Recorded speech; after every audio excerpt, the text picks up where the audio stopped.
আসসালামু আলাইকুম। এক দূরবর্তী অঞ্চলে সবুজ উপত্যকা আর উঁচু পাহাড় একে অপরের সাথে মিশে আছে। সেখানে বাস করত এক কিশোর, নাম ইমরান। দুনিয়াতে আপন বলতে তার কেউ ছিল না। গ্রামের এক প্রান্তে পুরনো ভাঙা কুটিরই ছিল তার আশ্রয়। তার দিন শুরু হতো ফজরের আজানে।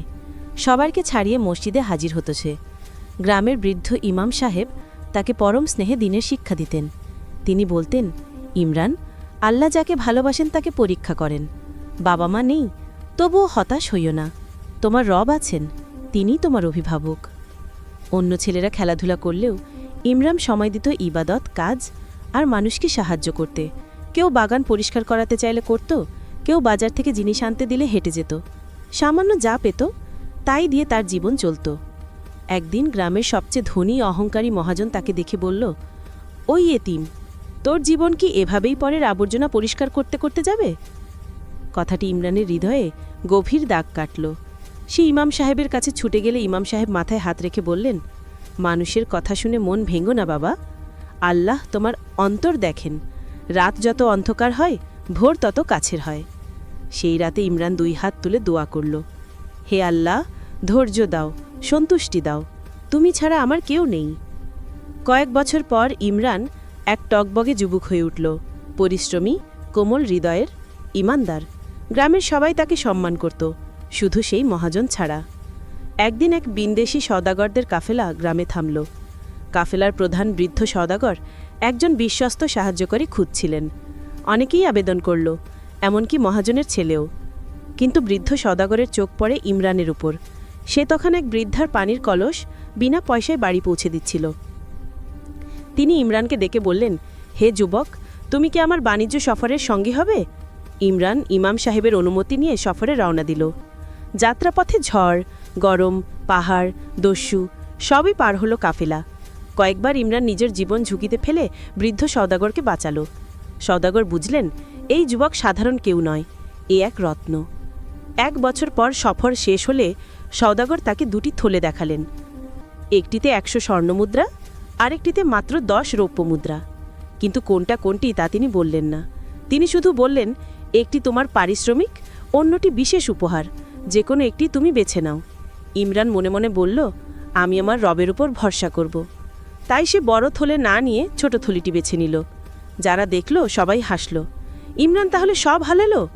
কিন্তু ইমরান ভাবল, অবশ্যই এর মধ্যে আল্লাহর কোনো হিকমত আছে।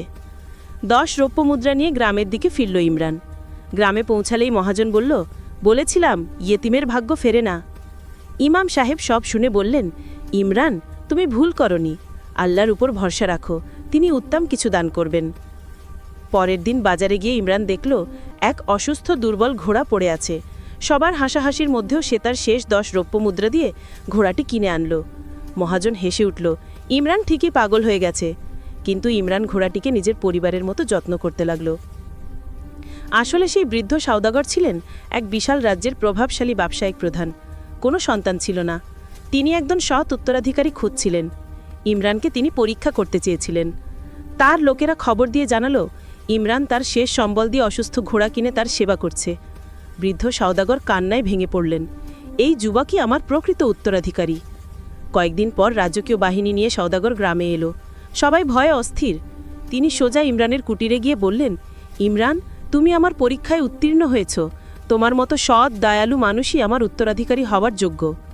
তিনি ঘোড়ার গায়ে থাকা বিশেষ চিহ্ন দেখিয়ে বললেন, এটি আরবের সবচেয়ে মূল্যবান ঘোড়াগুলোর একটি, হাজারো স্বর্ণমুদ্রার সমান।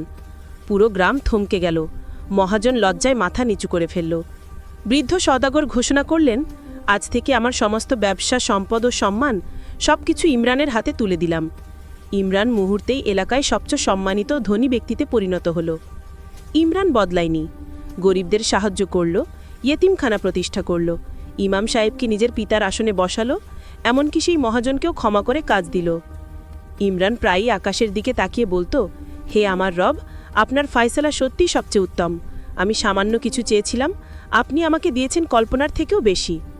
এই গল্প সবার জন্য শিক্ষা, ধৈর্য, সততা, ঈমান, সমান, আল্লাহর অসাধারণ সাহায্য। কারো উপহাসে নয়, আল্লাহর সিদ্ধান্তেই ভাগ্য বদলায়। ভিডিওগুলো যদি আপনার ভালো লাগে তবে অবশ্যই লাইক, কমেন্ট ও শেয়ার করবেন।